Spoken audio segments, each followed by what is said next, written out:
23 अगस्त को 30 किलोमीटर की ऊंचाई से वह नीचे की ओर प्रयाण करेगा। सर लैंडिंग में कितनी मुश्किल हो सकती है और यदि 23 तारीख को कोई टेक्निकल प्रॉब्लम आती है तो क्या होगा सर?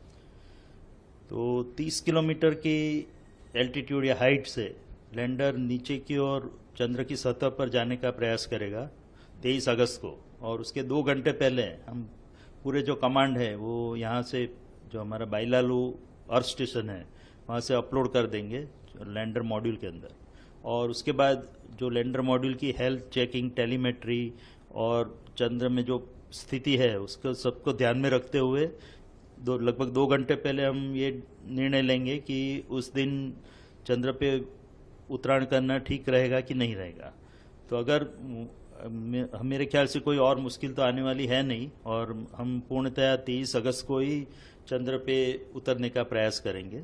बट अगर कोई हमको ऐसा आपत्तिजनक लगता है तो हम लैंडिंग को पोस्टपोन करके 27 अगस्त को करेंगे। तो उसके लिए भी हमने पूरा सावधानी बरती है, और उसके लिए जो भी कार्य करना है वो जो सब प्रणाली है वो सब भी तैयार रखी है। तो हम जो मोस्ट प्रोबेबली हम 23 अगस्त को ही उत्तरायण करेंगे, अन्यथा 27 अगस्त को।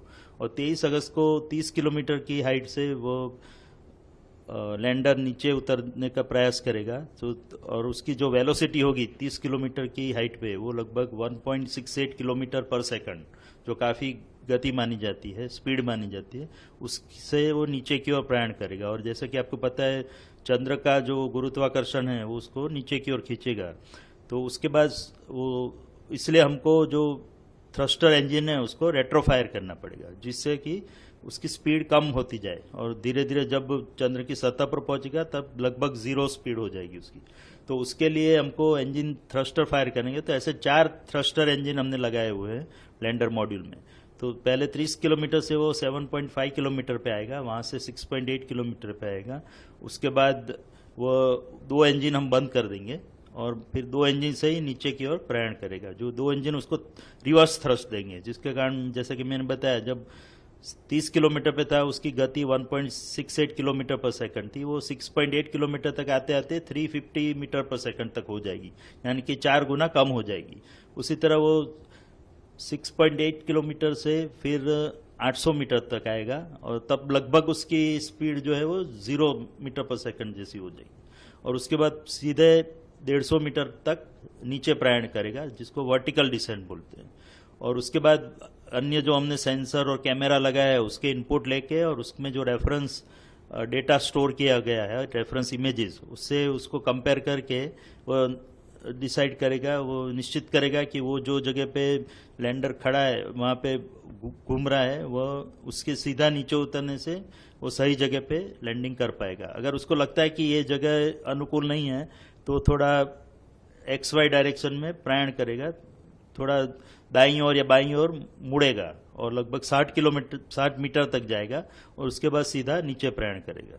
तो ये दोनों सिनेरियो हमने प्रोग्राम किए हुए हैं। और अगर उसको लगता है कि वो बिल्कुल ही अलग जगह पे पहुंच गया है, जिसकी संभावना काफ़ी कम है, बट तो भी हमने उसके लिए जो बोलते हैं कि साल्वेज मोड, एक इमरजेंसी मोड भी रखा हुआ है, जो उसको ऑटोमेटिक लैंडिंग की ओर ले जाएगा, जिसमें वो खुद ही निर्णय करेगा कि कौन सी जगह श्रेष्ठ है उतरने के लिए। क्योंकि आपको पता होगा कि हम साउथ पोल यानी कि जो चंद्र के दक्षिण ध्रुव की ओर जा रहा है, कि वहाँ की जमीन बहुत ही उबड़ खाबड़ है, उसमें काफ़ी क्रेटर्स और बोल्डर्स है। तो जमीन उतनी सपाट जमीन नहीं है जो कि विषुवत वृत्त पे पाई जाती है। तो बाकी जो भी लैंडिंग हुए हैं दूसरे देशों द्वारा, अमेरिका या चीन या रशिया द्वारा, वो सब लैंडिंग विषुवत वृत्त पे हुए चंद्र के, जहाँ की जमीन काफ़ी सीधी और सपाट जमीन है। तो उसमें उतरना रिलेटिवली बहुत ही इजी रहता है। बट उसको छोड़ के हमने साउथ पोल की ओर प्रयाण किया है 70 डिग्री लैटिट्यूड पे, और जहाँ की जमीन काफ़ी उबड़ खाबड़ है, हेजार्डस है जिसको कहा जाए, तो उस जमीन में से हमको एक सपाट एरिया फाइंड आउट